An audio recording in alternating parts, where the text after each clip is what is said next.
Greetings to all, beta. We had completed till this paragraph strain, and today we will start from here. You are well, Sadav agreed. He lowered his voice.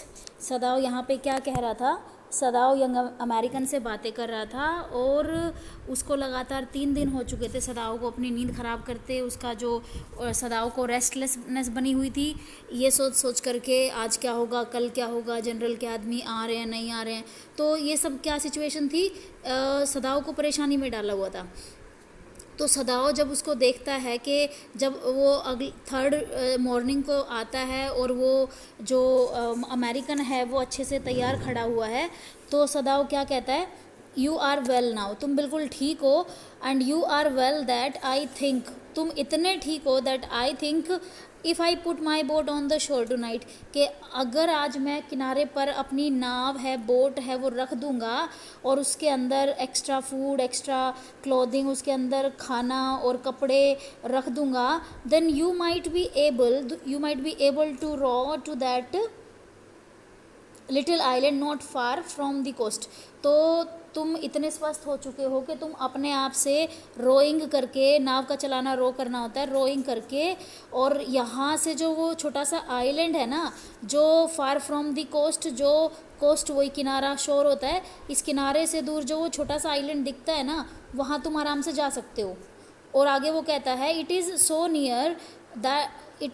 Near the coast, और ये इस समुद्री किनारे से वो island जिसकी वो बात कर रहा है इतना पास था, it has not been worth fortifying, कि उसको फोर्टिफाइंग होता है किलेबंदी करना। किलेबंदी कैसे करी जाती है, जब उस चारों तरफ मिलिट्री छोड़ दी जाती है ताकि कोई दूसरा आकर उस पर अधिकार ना कर सके।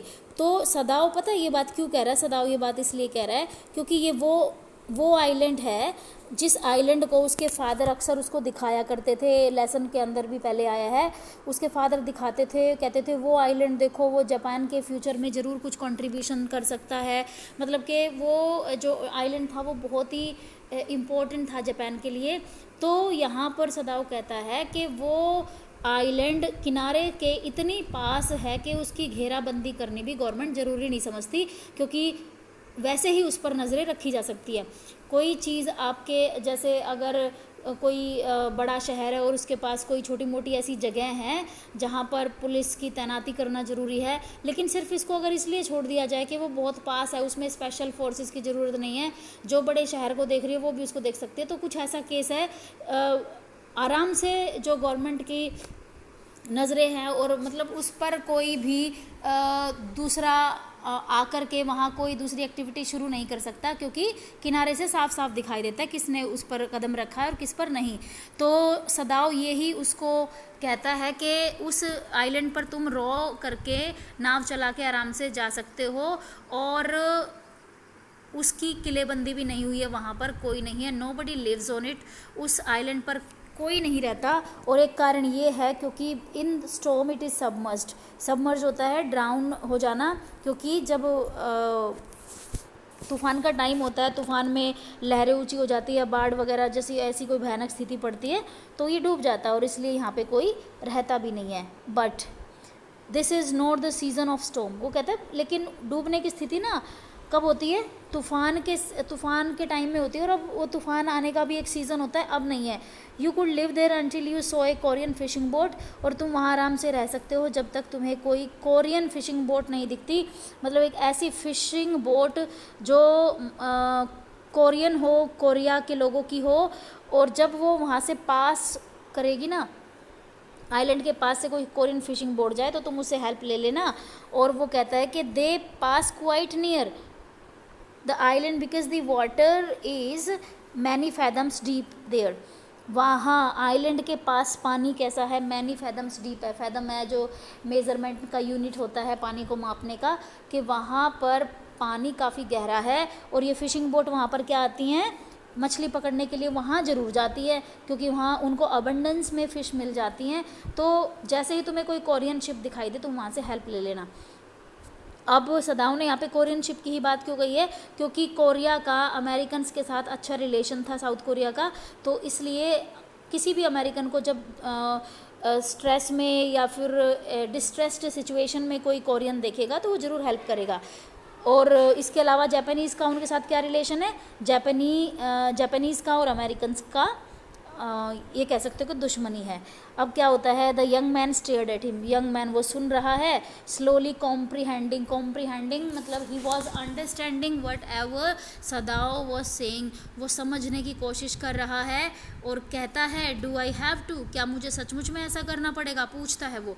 आई think so Sadao said gently, you understand, it is not hidden that you are here, वो कहता है आई थिंक सो, प्यार से कहता है, जेंटली कहता है कि मुझे तो ऐसा ही लगता है कि तुम्हें ये करना पड़ेगा, यू अंडरस्टैंड, तुम्हें पता है कि इट इज़ नॉट हिडन, ये छुपा हुआ नहीं है, that you are here means लगभग जैसे उनके नौकरों को पता था, जैसे सदाओ ने जनरल को बता दिया था, तो बिल्कुल सीक्रेट नहीं था कि सदाओ वहाँ था उस घर में, सदाओ के घर में वो प्रिजनर था। तो सदाओ उसको कहता है भाई बहुत दिन हो गए हैं, अब तुम्हारे जाने में ही भलाई है। अब इस पेज पे the young man nodded in perfect comprehension, okay he said simply, वो यंग मैन क्या कहता है, कॉम्प्रीहेंशन मतलब कि वो ही अंडरस्टूड द सिचुएशन, और उसने हाँ वर्ली, नोडेड होता है हाँ में सिर हिलाना।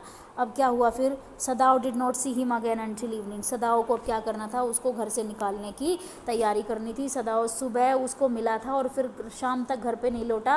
As soon as it was dark he had dragged the stout boat down to the shore, और जैसे ही अंधेरा हुआ वो ड्रैग करके खींच करके, स्टाउट बोट है, स्टाउट होती है एक वेल बिल्ट है जिसमें टूटी फूटी ना हो, जो अच्छे से अच्छी बोट हो, बिल्कुल स्ट्रॉन्ग सी हो, तो वो एक स्ट्रॉन्ग बोट लेकर आया और खींचकर किनारे तक, and in it he put food, और उसने क्या कर दिया, उसमें खाना रख दिया, एंड बॉटल्ड वाटर, और पानी की बोतलें रख दी, that he had bought secretly during the day, उसने सीक्रेटली वो बोतल खरीद के लाया पानी की और खाना।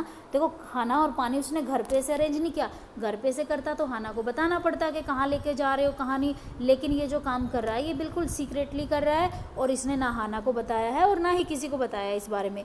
तो खाना और पानी रख देता है, और 2 रजाइयाँ, 2 क्विल्स रजाइयाँ होती है जो उसने पॉन शॉप से खरीदी थी। पॉन शॉप होती है, पॉन ब्रेकर होता है जो गिरवी रख के चीज़ों को पैसे देता हो, तो पॉन शॉप है, इसने कुछ रखा होगा उसके पास और 2 रजाइयाँ ले ली, क्योंकि घर पे तो उसने बताया नहीं, या फिर पैसे दे के जो जैसा भी है उसने 2 रजाइयाँ अरेंज कर ली।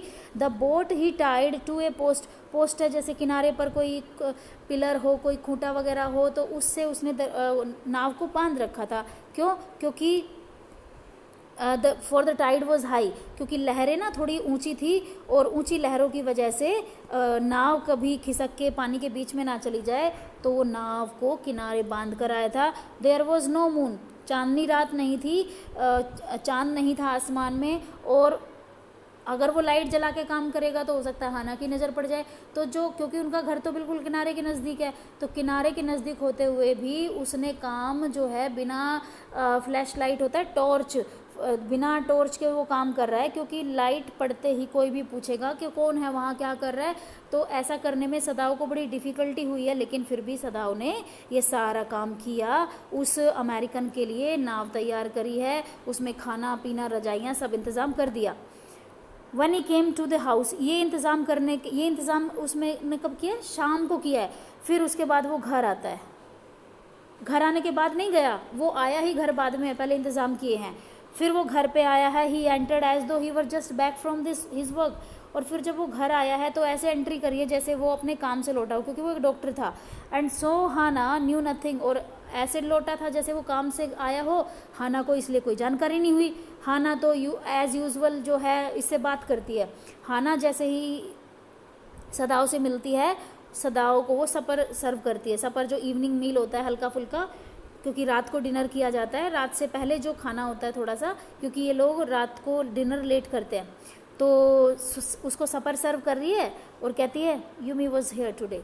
सदाओ को कहती है आज यूमी आई थी, और Yumi cried over the baby, और वो बच्चों को लेकर ना रो रही थी। And she misses him so, वो अपने बेटे के लिए कहती है कि बेटे को बड़ा मिस कर रही है। ये बात तो कही थी उसकी नौकरानी ने। अब ये है ना, दो शी वॉज नो दो she was so modern still she did not eat with him, कि वो काफ़ी मॉडर्न थी हाना, लेकिन फिर भी वो इसके सदाओ के साथ बैठकर खाना नहीं खाती है। होता है जैसे साथ में बैठकर वो सफ़र खा भी सकती थी, लेकिन वो कहते हैं ना कि ट्रेडिशनल जो विमेन होती हैं वो हस्बैंड के साथ उनको पहले खाना खिला के फिर खाती है। तो यहाँ पे कुछ ऐसी सिचुएशन है, ये राइटर ने कहा है कि हाना बातें कर रही है और उसको सिर्फ सफ़र है वो सर्व कर रही है, और बताया उसने यूमी आई थी और वो ऐसे रो रही थी। तो ये सुन करके सदाओ ने क्या कहा, the servants will come back as soon as the foreigner is gone. वो कहता है कोई बात नहीं, सर्वेंट वापस आ जाएंगे, जैसे ही ये हमारे घर ये फॉरेनर है, यही तो प्रॉब्लम है, ये जैसे ही जाएगा सर्वेंट्स वापस आ जाएंगे, उनको दुखी होने की क्या ज़रूरत है। और ऐसा भी नहीं है कि सर्वेंट ये जो फॉरेनर है हमारे पास हमेशा के लिए रहेगा, तो चिंता की कोई बात नहीं। फिर क्या किया सदाओ ने, he went in to the guest room that night before, guest room जहाँ पर वो रहता था, अमेरिकन जो इन्होंने ठहराया हुआ था, वो वहाँ गया। That night before he went to bed himself and, तो जिस रात को, ये कौन सी रात की बात है, जिस दिन उसने अरेंजमेंट किया है खाने पीने का, क्विल्ट का, तो वो सोने से पहले, अपने आप सोने से पहले सदाओ उसके रूम में जाता है, गेस्ट रूम में, और केयरफुली क्या चेक करता है, अमेरिकन का टेम्परेचर चेक करता है, उसका स्टेट ऑफ वुंड, उसका घाव कैसा है, उसकी हार्ट बीट चेक करता है, उसकी पल्सेस चेक करता है, नब्स कैसी चल रही है, पल्स चेक करता है, सब कुछ ठीक था, लेकिन उसकी नब्स जो है, नब्स की बीटिंग कैसी होती है, इरेगुलर होती है। और नब्स की बीटिंग इरेगुलर होना बहुत बड़ी बात नहीं थी, it could be because of excitement, क्योंकि प्रिजनर को जाना था, जाते हुए क्या मुसीबत आती क्या नहीं, ये बहुत सारी ऐसी बातें थी जो वो हो सकता है प्रिजनर सोच रहा हो, और इस वजह से उसकी नब्स जो है उसमें अप एंड डाउन बीटिंग्स हो रखी हो। तो ये बहुत बड़ी बात नहीं थी नब्स की बीटिंग होना। सदाओ ने चेक किया, यंग मैन्स पेल फेस, पेल लिप्स वर प्रेस टुगेदर, उसके लिप्स हैं वही उसने प्रेस कर रखे थे, मतलब कुछ नहीं बोल रहा था वो। एंड हिज आइज़ बर्न, आँखों में जैसे आइज़ जैसे तो बर्न हो रही हो, मतलब कि वो सब सदाओ ने सोचा ये सब किस लिए है, एक्साइटमेंट की वजह से। Only the scars on his neck were red, सिर्फ उसके स्कार्स जो थे ना गर्दन पर वो रेड थे। इससे पहले सदाओ ने बताया था कि उसके जो ये स्कार्स हैं वो कैसे हो चुके थे, क्रिम्सन हो चुके थे। क्रिम्सन होता है बिल्कुल डार्क रेड होना, लेकिन अब उनमें इम्प्रूवमेंट है, इसलिए वो रेडनेस पर उतर आए हैं। अब क्या कहता है, सदाओ गया उसके कमरे में और क्या कहता है, I realize you are, oh sorry Sadao नहीं कह रहा, ये कौन कह रहा है, ही टोल्ड सदाओ।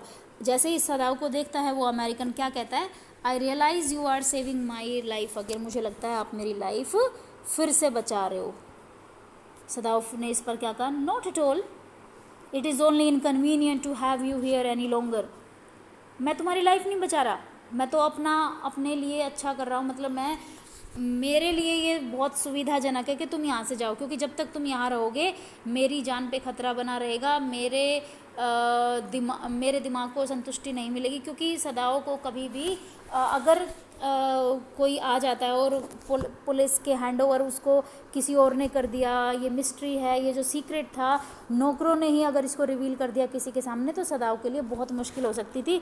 तो सदाओ क्या कहता है, नहीं भाई तुम्हारे लिए नहीं, मैं तो अपनी परेशानी दूर कर रहा हूँ तुम्हें यहाँ से भेज करके। और इसके बाद है, he had hesitated a good deal about giving the man A flash light. अब वो सोचता है, इसको सदाओ सोचता है इसको मैं फ्लैश लाइट टॉर्च दूँ या ना दूँ, और आखिर में क्या करता है, डिसाइड करता है कि चलो दे देता हूँ, क्योंकि समुद्र में वैसे भी अंधेरा है, चांदनी रात है नहीं और इसको कोई दिक्कत आएगी। और काफ़ी सोचने के बाद उसने वो छोटी सी जो टॉर्च है वो उसको दे दी। और ये टॉर्च है घर में से नहीं अरेंज करनी थी। देखो ये आप ये देखोगे घर में से उसने ना तो फूड, ना वाटर, ना क्विल्ट्स, ऐसा थोड़ी उसके घर में ये सब चीज़ें नहीं थी, सब कुछ था, घर से अरेंज नहीं किया। ऐसे ही ये जो टॉर्च है वो भी इसकी खुद की थी, घर में यूज़ नहीं होती थी, तो इसने सारा सामान उसको वो दिया है जो उसको खुद से अरेंज कर सकता था वो। तो आखिर में उसने टॉर्च दे दी और इस टॉर्च का वो रात को खुद यूज़ करता था जब उसको बुलाया जाता था। और हमें भी पता है सदाओ को अक्सर जनरल बुलाता था क्योंकि जनरल का ट्रीटमेंट चल रहा था।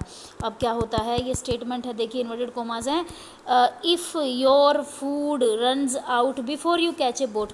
वो कहता है यहाँ से जब तुम चले जाओ और आइलैंड पर पहुँच जाओ, आइलैंड पर पहुंचकर उसको क्या करना है, उसको एक कोरियन बोट को हेल्प के लिए पूछना है। अगर कोरियन बोट हो सकता है आज भी आ जाए, हो सकता है कोरियन बोट को 4 दिन भी लग जाए और हो सकता है 15 दिन भी लग जाए। ये तो ना सदाओ जानता था ना वो प्रिजनर जानता था। तो सदाओ कहता है अगर तुम्हें वो कोरियन बोट मिलने से पहले तुम्हारा फूड रन आउट हो जाता है, ख़त्म हो जाता है. Signal me two flashes at the same instant the sun drops over the horizon. सूरज होराइजन पर छिपता है जहाँ धरती और आसमान मिलते हुए दिखाई देते हैं. तो जैसे ही सूरज डूबने वाला हो तुम क्या करोगे, उस टाइम मुझे फ्लैश मार देना, ये टॉर्च है वो जला देना, क्योंकि उसके बाद क्या हो जाएगा, अंधेरा हो जाएगा. Do not signal me in darkness. अंधेरे में मुझे वो फ्लैश लाइट मत दिखाना, क्योंकि अंधेरे में तो किसी को भी दिख जाएगा. अरे इस आइलैंड पर तो कोई रहता ही नहीं है. हो सकता है किसी मिलिट्री फोर्स का या और किसी ऑफिशियल का नज़रें पड़ जाए, या कोई भी शिकायत कर सकता था. हो सकता है कोई चलता हुआ मछुआरा ही शिकायत, कोई भी कर सकता था. तो वो कहता है डार्कनेस में मुझे सिग्नल मत करना. कब करोगे, जब होराइजन पर सूरज बिल्कुल हो, जो ना तो ज़्यादा अंधेरा हो और ना ही ज़्यादा उजाला हो, क्योंकि ये वो टाइम बताता है. उस टाइम सदाउन ध्यान रखेगा, उसी तरफ आइलैंड की तरफ देखता रहेगा. If you are all right, और अगर तुम ठीक ठाक हो, तुम्हें किसी चीज़ की ज़रूरत भी नहीं है, तो क्या करोगे, सिग्नल मी वंस, तो एक बार फ्लैश लाइट करना. You will find fresh fish easy to catch. वो कहता है कि तुम अगर वहाँ रहोगे तो तुम्हें फ्रेश फिश आराम से पकड़ी जाएगी, क्योंकि वो पहले ही बता चुका है वहाँ पे पानी गहरा होता है, वहाँ पे मछलियाँ अबंडेंस में होती है. But you must eat them raw, लेकिन तुम्हें वो कच्ची खानी पड़ेंगी.